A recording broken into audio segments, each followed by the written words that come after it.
They called him Caesar. But was he really a gladiator? Picture the Colosseum packed. The emperor slays an ostrich. He then walks towards the senators at seats. Ostrich head in one hand, sword dripping with blood in the other. He grins. He says nothing. Meanwhile, the senators chew laurel leaves to hide their laughter and fear. A witness who sat there that day recorded that scene. He was the son of Marcus Aurelius, the philosopher king. Rome expected greatness. Instead, Commodus brought chaos. He came to power in 180 AD, only 18 years old. What followed ended the age of peace his father built.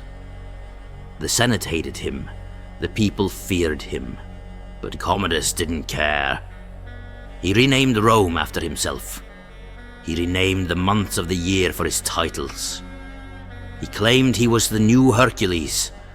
Statues showed him with a lion skin and a club. And while emperors before him ruled with dignity, Commodus wanted cheers.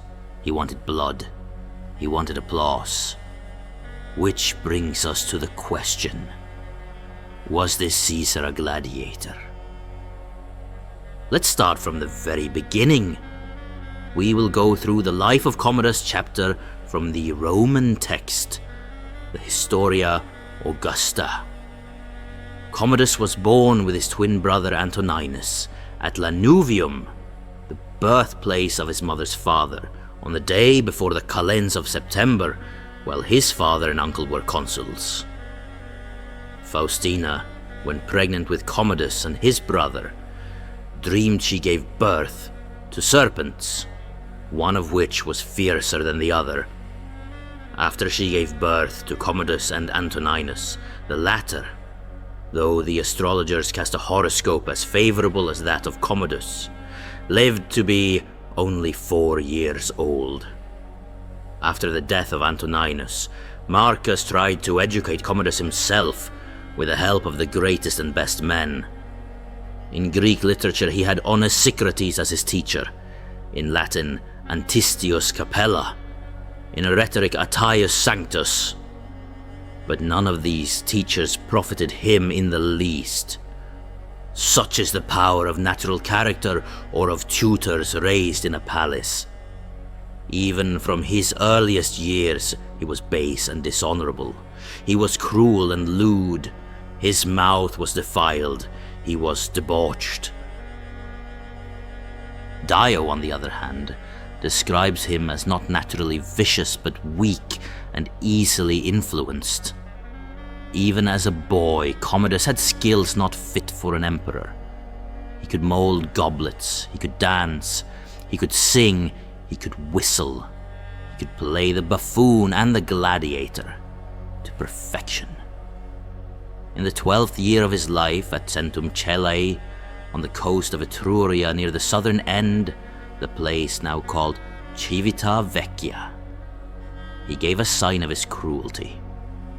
His bath was drawn too cool, so he ordered the bathkeeper to be thrown into the furnace. The slave tasked with carrying it out burned a sheepskin instead.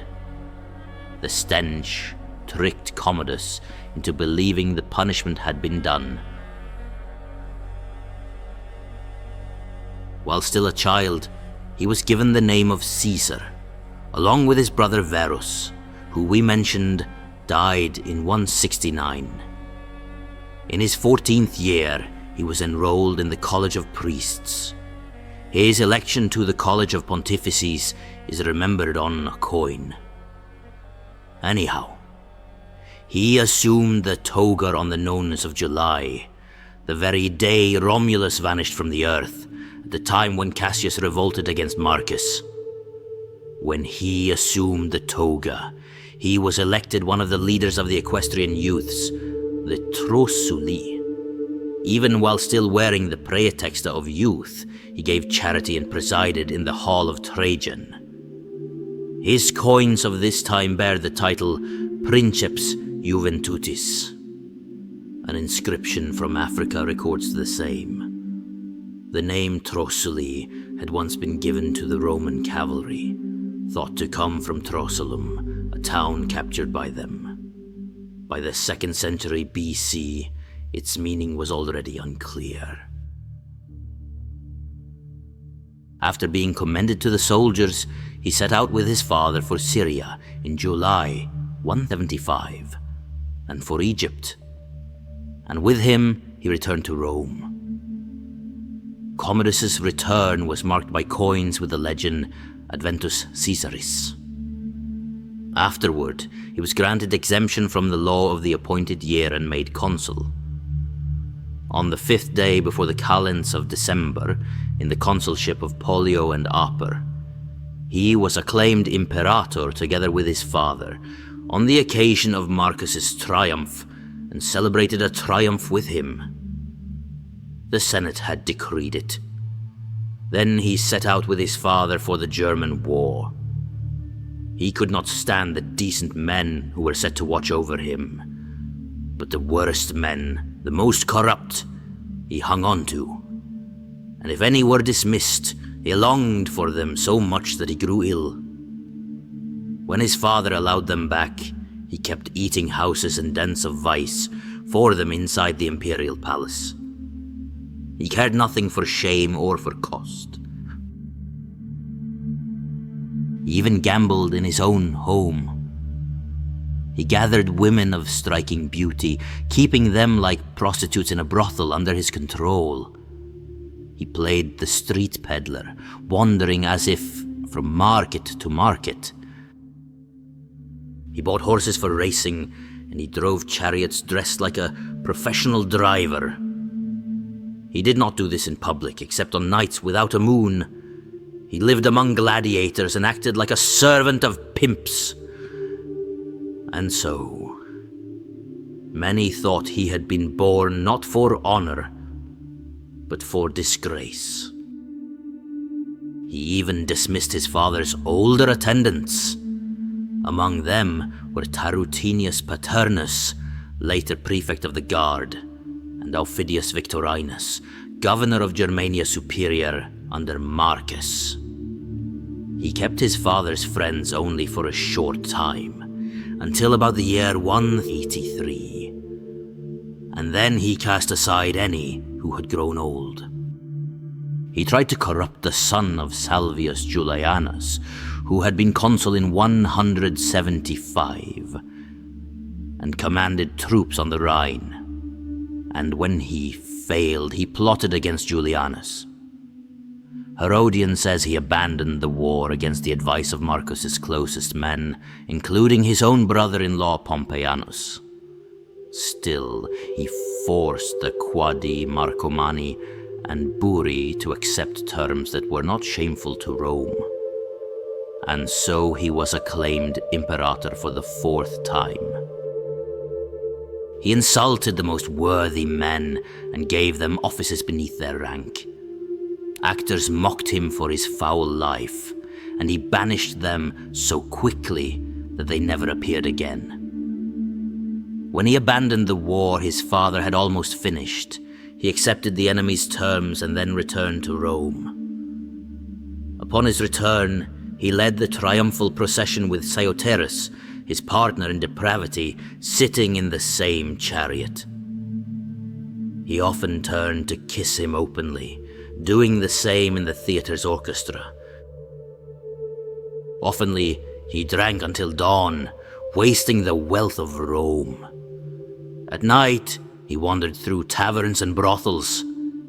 He sent out to govern the province's men who were either his fellow criminals or those backed by criminals. The Senate grew to hate him, and after the plot of Quadratus and Lucilla, his contempt turned into bloodlust. From being despised, he became cruel and eager to kill. Commodus's cruelty finally pushed Quadratus and Lucilla to act. With the help of Tarutinius Paternus, who was prefect of the guard, they planned his assassination near the end of the year 182. Quadratus was likely the grandson of Marcus's sister, while Lucilla, Commodus's elder sister, had been the wife of Lucius Verus. And after his death, the wife of Claudius Pompeianus. Dio says that Paternus himself was not part of the conspiracy. The duty of killing Commodus was given to Claudius Pompeianus, who was most likely Quintianus, the son of Claudius Pompeianus, by an earlier marriage. Herodian says he was a youth at the time. So when the chance came, he rushed at Commodus with sword in hand and shouted, "This dagger the Senate sends thee." By crying out, he ruined everything. He failed to strike, and the whole plot was exposed. The punishment was instant. Pompeianus and Quadratus were executed first. Then Norbana, Norbanus, and Paralius were put to death. Paralius' mother and Lucilla were sent into exile. Lucilla was banished to Capri, and there she was killed. The prefects of the guard saw that the hatred of Commodus came mostly from his closeness to Cyaxares, whose power the people could not endure. They tricked him into leaving the palace on the excuse of a sacrifice. So, on his way back to his villa, Cyaxares was killed by their agents. But Commodus was enraged by this murder, even more than by the failed plot against himself. So Paternus, who had led the move against Cyaxares, was now in danger. Tigidius Perennis, made co-prefect with him in 182, stirred Commodus against him. Paternus was dismissed from the guard, though at first it was disguised as an honor. He was granted the broad purple stripe on his tunic, the mark of the Senate. Soon after, Commodus accused him of treason, claiming his daughter was betrothed to the son of Julianus, with the promise that Julianus would take the throne. On this charge, Paternus was executed, along with Julianus and Vitruvius Secundus, a close friend of Paternus who handled imperial letters. But that was just the beginning. The killings spread wider. Commodus wiped out the whole house of the Quintilii. The brothers Sextus, Quintilius Condianus, and Sextus Quintilius Valerius Maximus were destroyed, accused because Condianus' son, consul in the year 180, had faked his death and was rumored to have escaped to stir revolt. Vitrasia Faustina, Velius Rufus, who was consul in 178, and Ignatius Capito, a man of consular rank, were all executed.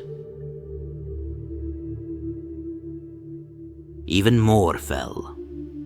Consuls Aemilius Iuncus and Attilius Severus were driven into exile. Still, Commodus poured his anger upon many others in punishments harsh and varied. After this, Commodus rarely showed himself in public. He refused to receive messages unless they had already passed through the hands of Perennis. Herodian says he spent most of his time at his suburban estate. Perennis, knowing Commodus well, found a way to gain power. He convinced Commodus to leave all government duties to him, while the emperor gave himself over to pleasure. Commodus accepted gladly. And so he lived, feasting in the palace, bathing, and keeping 300 concubines, chosen for their beauty from both matrons and harlots. He also kept 300 young men, seized or bought without distinction from nobles and commoners, chosen only for their looks. In the garb of a temple servant, Commodus slaughtered sacrificial animals. He even fought in the arena with practice weapons. But at times, with his chamberlains playing the part of gladiators, he used real swords. Meanwhile, Perennis held all power. He killed whom he pleased, he robbed many, he broke every law, and he kept the wealth for himself. Dio, however, claims his rule showed restraint and honesty. And although we mentioned earlier that Commodus, for his part, banished his sister Lucilla to Capri before killing her, it's worth noting that he corrupted his other sisters. And after corrupting them, he took up with a cousin of his father. He even gave his mother's name to one of his concubines. His wife Crispina, whom he caught in adultery, he cast out, banished, and later had her killed. He even ordered his concubines to be defiled before his eyes.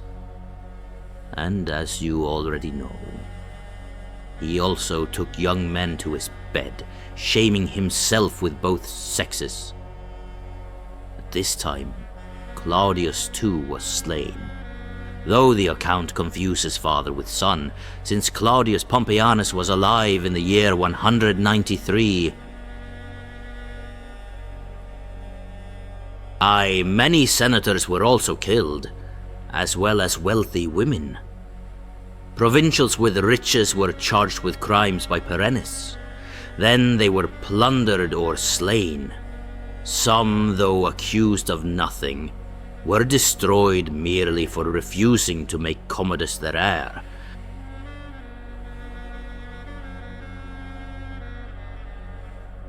Victories in Sarmatia, won by other generals, were credited by Perennis to his own son. Herodian reports this son, leading the Illyrian troops, plotted to overthrow Commodus. But when the conspiracy was uncovered, it eventually caused the fall and death of Perennis. Nevertheless, back when he was alive, during the war in Britain, Perennis dismissed senators and put equestrians in command of soldiers, a practice that became common in the 3rd century. But when this was reported by the army's legates, he was declared an enemy of the state. So he was handed over to the soldiers, who tore him to pieces.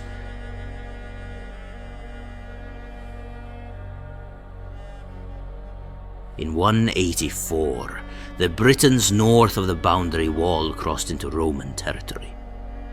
They wiped out a Roman detachment.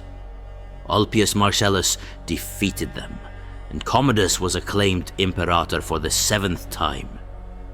He took the title Britannicus. Dio says this honor came after a delegation of 1,500 soldiers from Britain demanded it.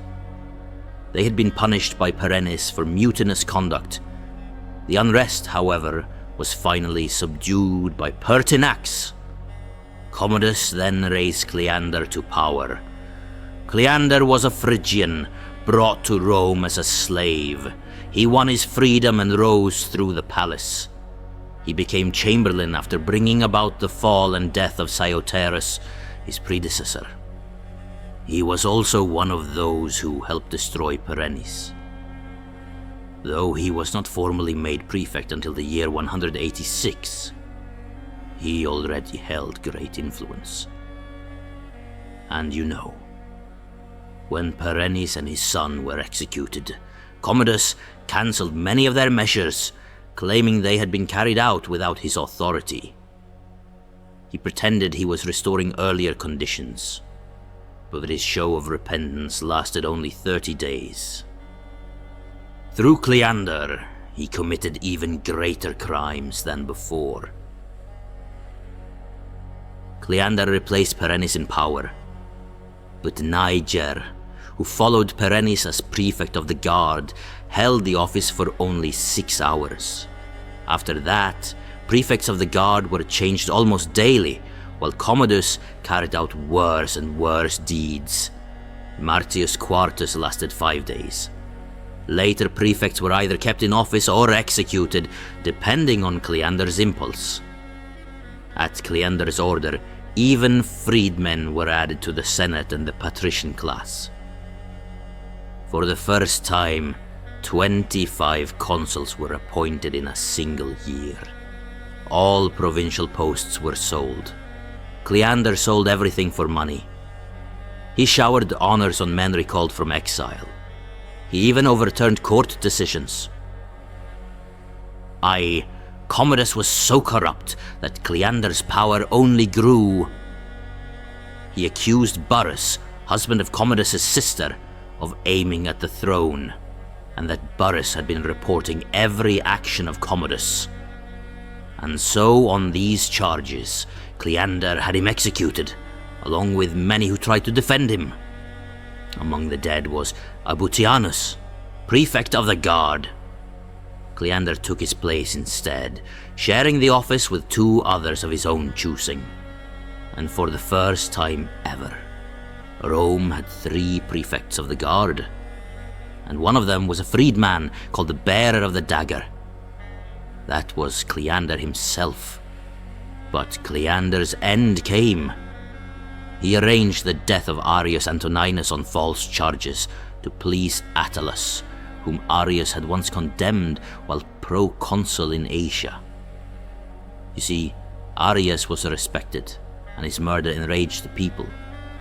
So in 1889, during a riot over a grain shortage, the mob blamed Cleander. Commodus, unable to withstand their fury, handed him over.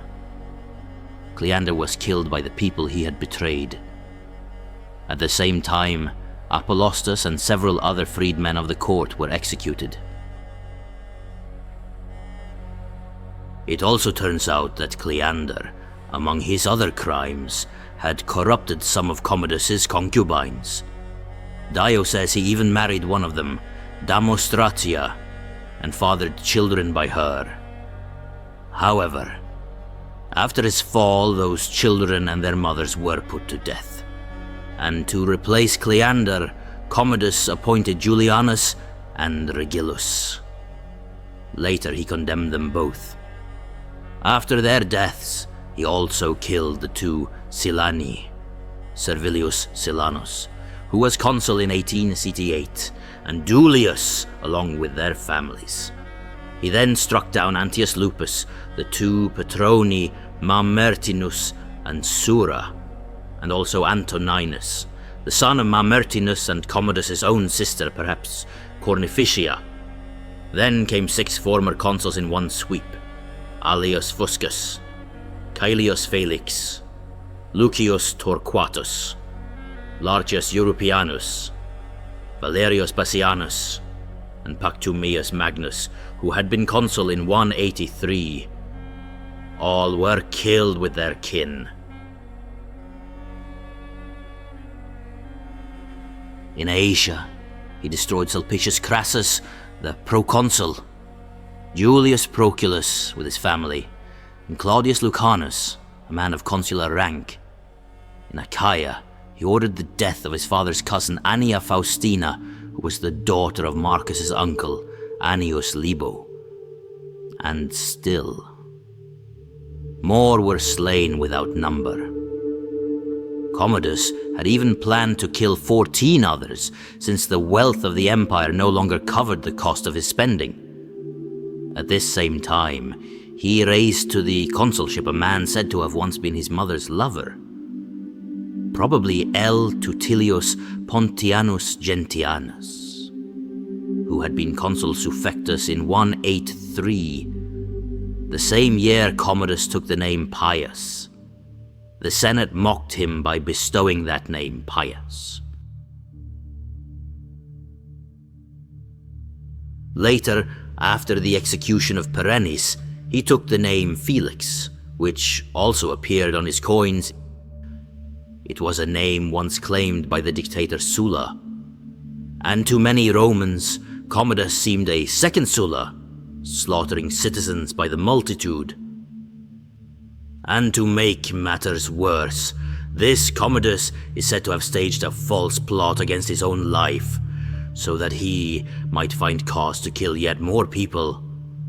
In truth, there were no uprisings, except that of Alexander of Emesa in Syria, and that of his sister Lucilla, who was killed a while back. Dio says Alexander's death came after he speared a lion from horseback.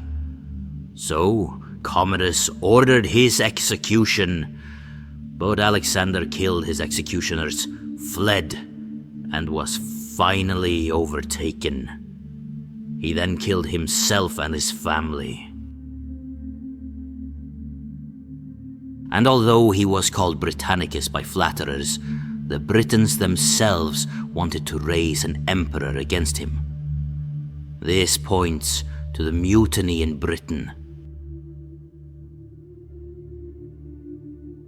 He was also called the Roman Hercules, because he had killed wild beasts in the Amphitheatre at Lanuvium. It was his habit to kill wild animals on his own estate. He had the lion's skin and club, which were the marks of Hercules, carried before him through the streets. On coins and statues, including the well-known bust in the Capitoline Museum in Rome, he had himself shown as Hercules.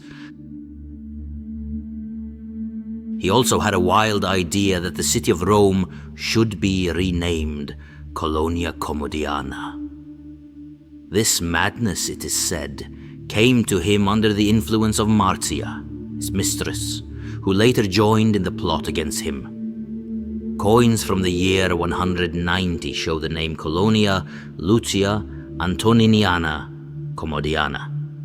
He extended the name Commodianus to the Senate, the people, the palace, the legions, the city of Carthage, and even the African fleet. He simply longed to drive chariots in the circus. He appeared in public dressed in the Dalmatian tunic, a long-sleeved garment to the knee, woven of white silk with gold threads, as Dio describes. Dressed in this, he gave the starting signal to the charioteers. When he brought before the Senate his plan to rename Rome Commodiana, the Senate not only approved but took the name Commodian for itself. At the same time, it officially gave him the name Hercules and hailed him as a god. He once pretended he was going to Africa only to get money for the trip. After he received the funds, he wasted them on feasts and gambling. He even murdered Motilenus, the prefect of the guard, by giving him poisoned figs. He also allowed statues of himself to be raised, dressed as Hercules, and even accepted sacrifices as if he were a god. And as you can imagine, he had planned many more executions. But a young servant betrayed him, throwing out of the bedroom a tablet that held the names of those marked for death. Heck, he even worshipped Isis, an Egyptian god. He shaved his head and carried a statue of Anubis, the jackal-headed Egyptian god who guarded the dead. And in his cruelty, he ordered the followers of Bellona to cut off one of their arms. And he forced the devotees of Isis to beat their chests with pine cones until some died from the blows. When carrying the statue of Anubis, he would smash the heads of Isis worshippers with the god's face. Sometimes dressed in a woman's garment, and sometimes in a lion's skin as Hercules, he struck not only lions, but also men with his club. He mocked the lame and the crippled. He wrapped their legs in bandages to make them look like serpents. Then he killed them with arrows, copying the ancient tales of gods fighting giants with serpent legs, as shown on the great altar of Pergamum. Dio even says he tied serpent figures to their legs before killing them. He even desecrated the rites of Mithra, where terror was supposed to be only staged. He brought real murder. And as you've learned already, even as a child, he was always greedy and shameless. As a youth, he disgraced every group of men he spent time with, and they disgraced him in return. Anyone who mocked him was sent to the wild beasts. One man had simply read the book of Suetonius about the life of Caligula, and because Caligula shared his birthday, Commodus ordered that man thrown to the beasts as well. But that's not all. If anyone said they wished to die, he had them killed at once, even if they did not truly mean it. Aye, his jokes were cruel. He once placed a starling on the head of a man whose white hairs among the black looked like worms. The bird pecked constantly, thinking it was hunting worms, until the man's head festered with sores. This one time, he also sliced open the belly of a fat man so that his guts poured out. Another time, he plucked out men's eyes or cut off their feet, then mocked them as one-eyed or one-footed. He even murdered others for appearing before him dressed in the style of barbarians, or simply because they were noble and handsome. He kept surrounding himself with vile companions. Some of them were given names after the private parts of men and women, and he liked to kiss them. Among his favorites was a man he called Onos, whose genitals were larger than those of most animals. He lavished affection on him, gave him wealth, and even made him priest of the rural Hercules, which was a private cult at one of the emperor's estates. It is also said that he mixed human excrement with the most costly foods, and he himself tasted it, mocking his guests. One time, he placed 2 hunchbacks on a silver platter, smeared them with mustard, and then gave them riches. And in another instant, he pushed his Praetorian prefect Julianus into a pool, with toga and all, with his attendants watching. Later, he forced this same Julianus to dance naked before his concubines, clashing cymbals and making faces. At his banquets, he rarely allowed simple vegetables, insisting instead on endless courses of delicacies. He bathed 7 or 8 times each day, even eating his meals in the baths. He entered temples of the gods stained with adultery and with human blood. He even pretended to be a surgeon, cutting men with scalpels until they bled to death. Dio records more such mutilations. Some of his flatterers even renamed the months to honor him. August became Commodus. September became Hercules. October was Invictus. November was Exuperatorius, and December was Amazonius, taken from his own surname. He'd been called Amazonius because of his obsession with his concubine Marcia. He liked to have her shown as an Amazon, and for her sake, he even wanted to appear in the Roman arena dressed as one. Yes, and now we talk about what you've all been waiting for. The Emperor Gladiator. Aye. He fought in gladiatorial combats. He took the names usually given to gladiators and enjoyed them as if they were the same as triumphal honors. On the first day, he killed 100 bears by himself, shooting them from the railing of the amphitheatre. The arena had been divided with 2 intersecting walls that supported the gallery, so the animals could be driven into 4 herds and more easily struck at close range. In the middle of the fight, however, he grew tired. A woman gave him chilled sweet wine in a cup shaped like a club. He drank it down in one gulp. At that moment, the crowd and even the senators shouted together the words heard at drinking parties. "Long life to you." It should be noted that the historian himself admitted that some might think it beneath the dignity of history to record such things.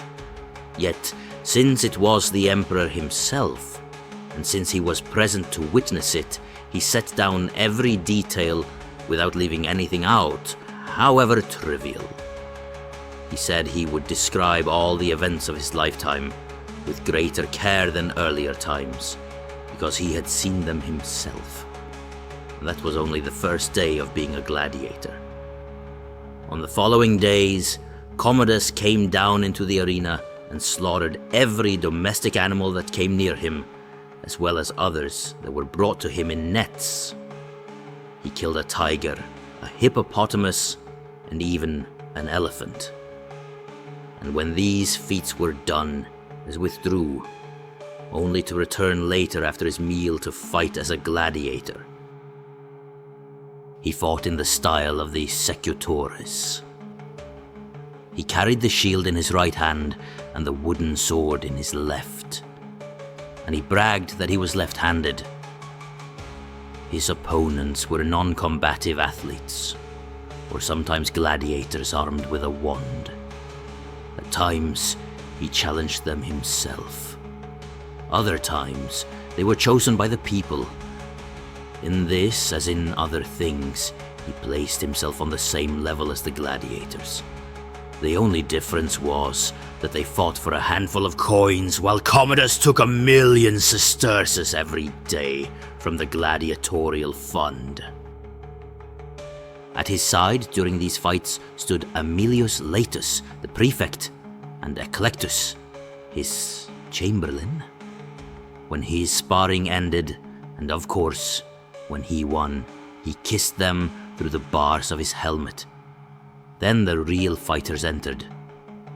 On the first day, he went down into the arena himself and matched all the gladiators, pairing them with his own hands.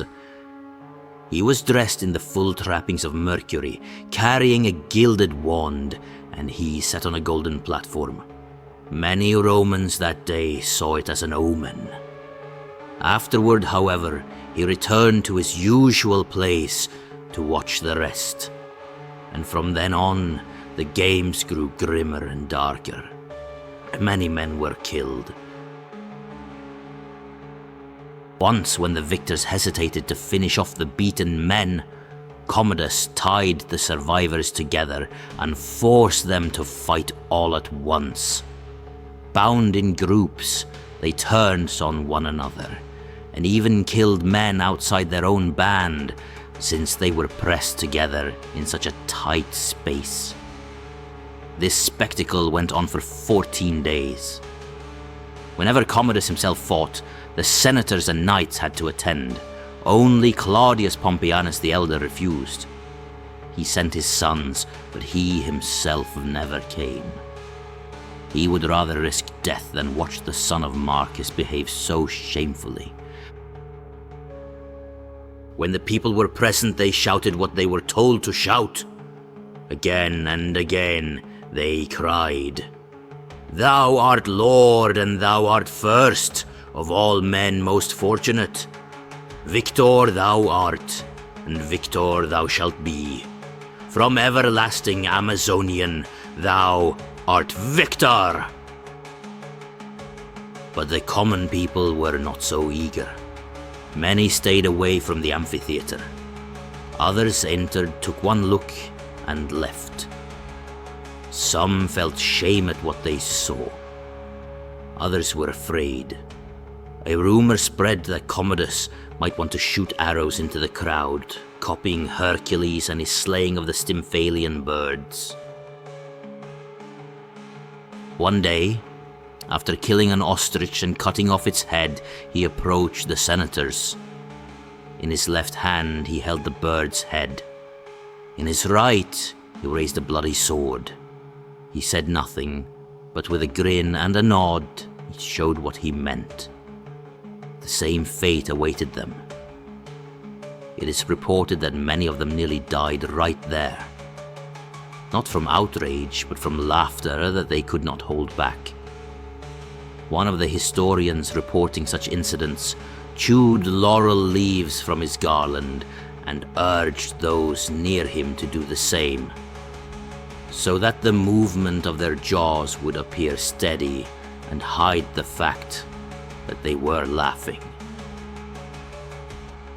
Commodus joined in the public shows again and again, and each time he did, he ordered it written down in the official records. It is said that he fought in gladiatorial bouts 735 times. Records also claim that during his father's reign he fought 365 gladiatorial combats. Later, by defeating or killing Retiarii, he gained enough crowns to bring the number to 1,000. And as you already learned, he personally killed thousands of wild animals, even elephants, and often did so in full view of the Roman people. Yet, despite his strength in such spectacles, he was weak and sickly in other ways. A large growth on his groin swelled so visibly that the people of Rome could see it through his silken robes. Many verses were written mocking this deformity, and Marius Maximus took pride in preserving them in his biography of Commodus. Still, his skill in slaughter was often astonishing. He once drove a pole clear through an elephant, split the horn of a gazelle with a spear, and again brought down great beasts with a single strike. His disregard for decency was just as extreme. He was so lazy in his duties that when he signed documents, many petitions received the same empty repulse. In countless letters, he wrote only the word farewell. Almost all government work was carried out by others, who, it was said, even used official condemnations to line their pockets. Because of his negligence, Rome was struck by famine. There was no real lack of grain, but those in power were seizing and plundering the supplies. Later, Commodus put many of these men to death and seized their property. But at the time, he pretended a golden age had dawned. He named it the Commodian Age and announced a sweeping cut in prices. This only deepened the shortage, as Dio records it was passed by decree. Bribery, too, ruled in his reign. Many escaped punishment or destroyed rivals by paying for favor. For money, Commodus changed punishments, allowed burial, eased wrongs, and even let condemned men send substitutes to die in their place. He sold provinces and offices with the profits shared between his agents and himself. At times, he even sold the very lives of his enemies. His freedmen sold the results of court cases. He named the Roman people the people of Commodus, since he often fought before them as a gladiator. The crowds praised him, cheering as though he were a god. But he convinced himself they mocked him, and so in his rage, he gave an order for the Roman people to be slaughtered in the Amphitheatre by the Marines who spread the awnings. He also ordered the burning of the city, as if Rome were his private estate. The command would have been carried out had not Litus, the prefect of the guard, stopped him.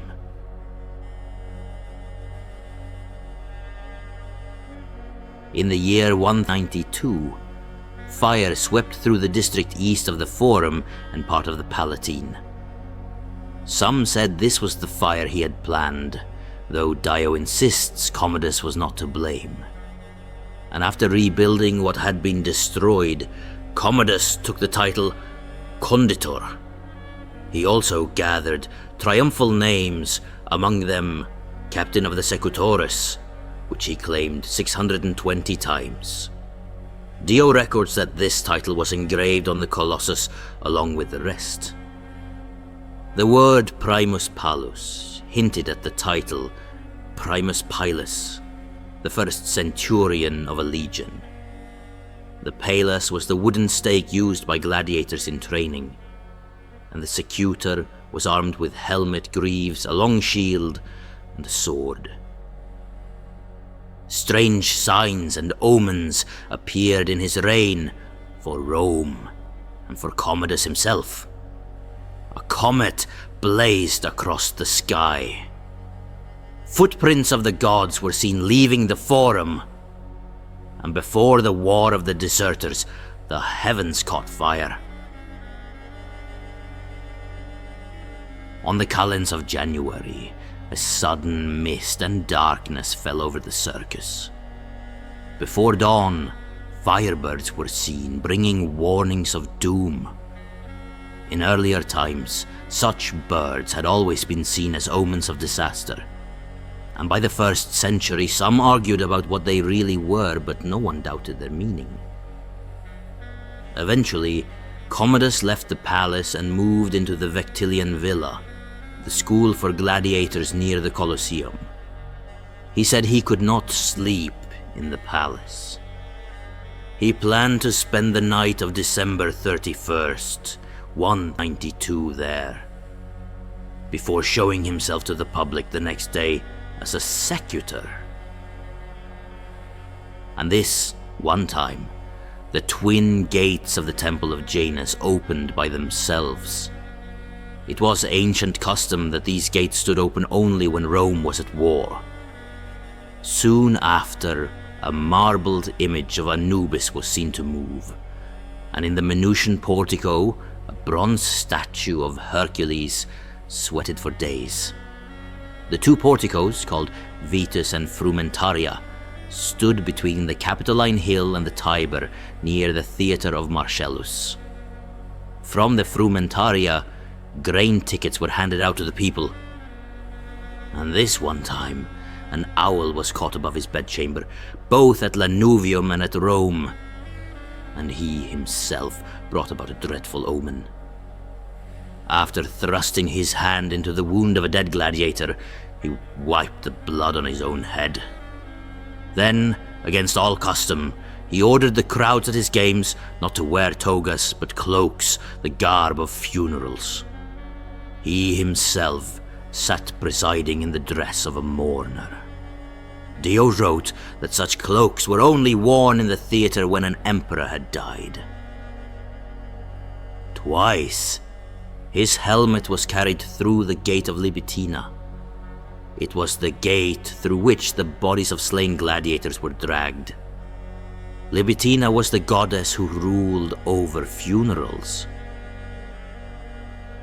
He also gave charity to the people, 725 denarii for each man.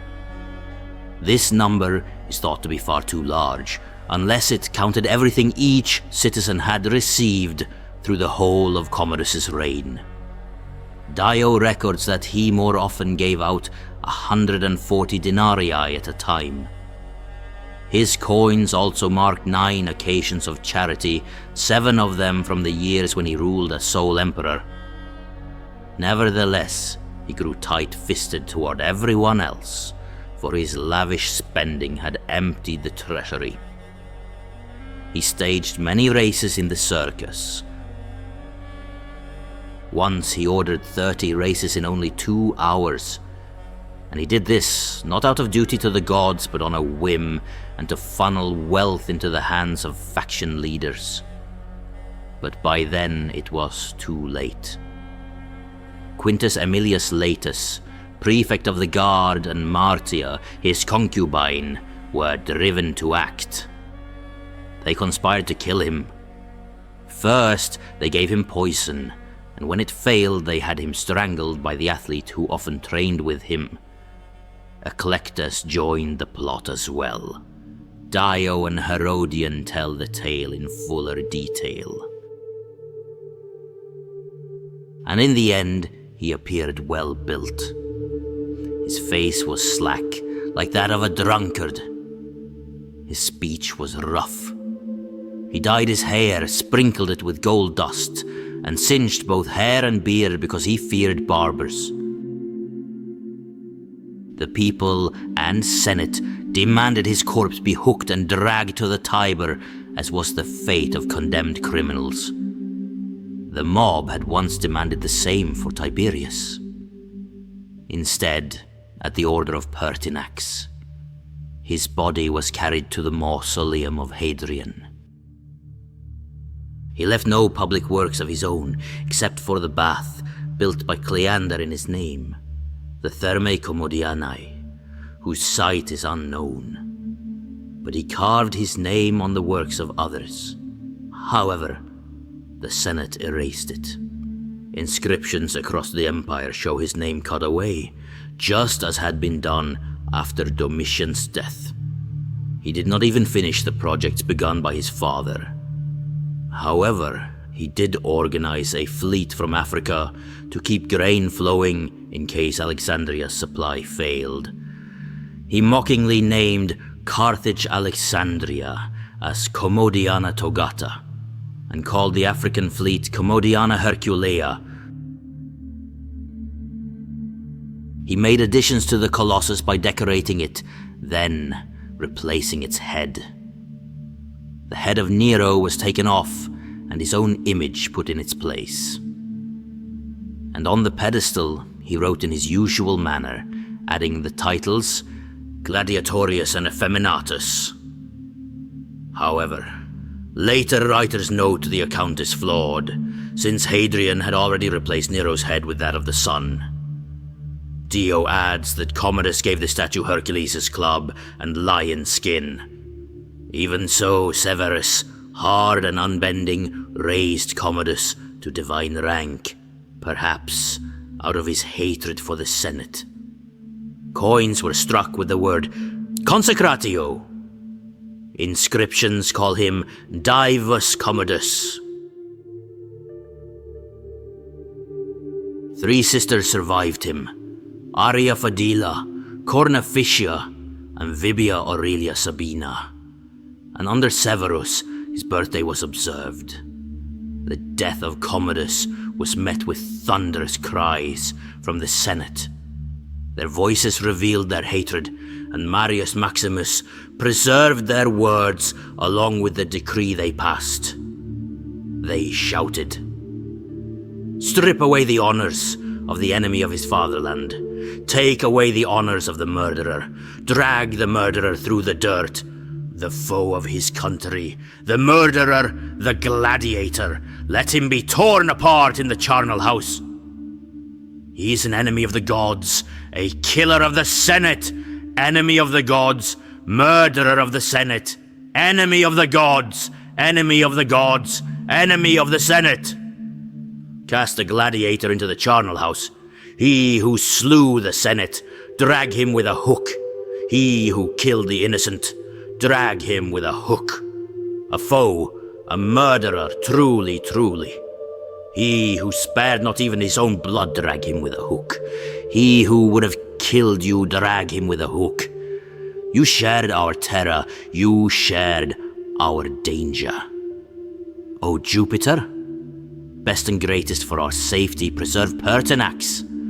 Long life to the guardian care of the Praetorians. Long life to the Praetorian cohorts. Long life to the armies of Rome. Long life to the loyalty of the Senate. Let the murderer be dragged in the dirt. We beg you, sire, let the murderer be dragged in the dirt. We beg you, let the murderer be dragged in the dirt. Hear us, Caesar, to the lions with the informers. Hear us, Caesar, to the lions with Sparatus. Long life to the victory of the Roman people. Long life to the soldiers' guardian care. Long life to the Praetorian cohorts. On every side are statues of the foe. On every side are statues of the murderer. On every side are statues of the gladiator. Let the statues of the murderer and gladiator be cast down. The slayer of citizens, drag him in the dirt. The murderer of citizens, drag him in the dirt. Overthrow the statues of the gladiator. While you are safe, we too are safe and free. Truly, truly. If it is truly so, then it is with honor. If it is truly so, then it is with freedom. The Senate's cries did not stop. Their fury poured out in waves. Now, at last, we are secure. Let the informers tremble. That we may be safe, let the informers tremble. Cast them out of the Senate, that den of informers. While you are safe, to the lions with informers. While you rule, away with the club of informers. Let the memory of the murderer and the gladiator be wiped away forever. Let the statues of the murderer and the gladiator be torn down. Let the memory of the foul gladiator be erased. Cast the gladiator into the charnel house. Hear us, Caesar. Let the slayer be dragged with a hook, as our fathers did, so let the killer of the Senate be dragged with a hook. More savage than Domitian, more vile than Nero, as he did to others, let it be done to him. Preserve the remembrance of the innocent. Restore the honors of the guiltless, we beg you. Let the body of the murderer be dragged with the hook. Let the body of the gladiator be dragged with the hook. Let the body of the gladiator be cast into the charnel house. Call for our vote. Call for our vote. With one voice we answer. Let him be dragged with the hook. He who slew all, drag him with the hook. He who slew young and old, drag him with the hook. He who slew men and women, drag him with the hook. He who spared not his own blood, drag him with the hook. He who plundered temples, drag him with the hook. He who tore up the testaments of the dead, drag him with the hook. He who plundered the living, drag him with a hook. We have been slaves to slaves. He who sold the life of a man for a price, drag him with a hook. He who took the price and kept not his word, drag him with a hook. He who sold the Senate, drag him with a hook. He who robbed sons of their inheritance, drag him with a hook. Spies and informers, cast them out of the Senate. Corrupters of slaves, cast them out of the Senate. You too were in terror with us. You know all, you know the good and the evil. You know all that we were forced to buy, all that we feared for your sake. Now we are happy, for you are truly emperor. Put the question to the vote concerning the murderer. Put it to the vote, put it forth. We ask for your presence.